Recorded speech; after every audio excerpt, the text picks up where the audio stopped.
This video explains how to sort a list object containing strings in the Python programming language. So without too much talk, let's dive into the Python code.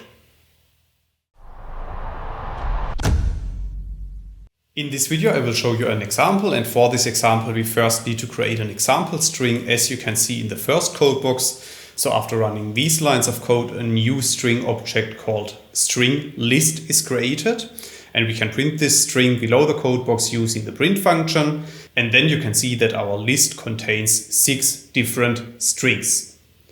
Now let's assume that we want to sort this list object alphabetically. Then we can apply the sort function, as you can see in the next line of code. And we simply apply this function to our data object string list.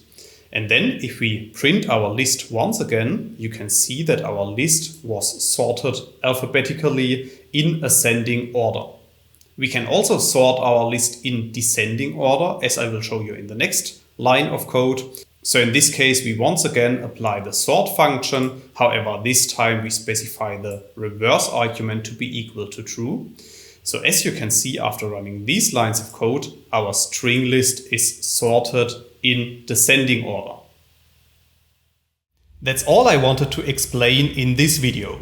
In case you want to learn more on this topic, you may check out my homepage statisticsglobe.com, because on my homepage I have recently published a tutorial in which I'm explaining the content of this video in some more detail. I will put a link to this tutorial into the description of the video, so you can find it there. If you have liked this video, or if you have any questions, let me know in the comments section below. I'll try to respond to all comments as soon as I can. Furthermore, make sure to subscribe to my YouTube channel to get notified about future video releases.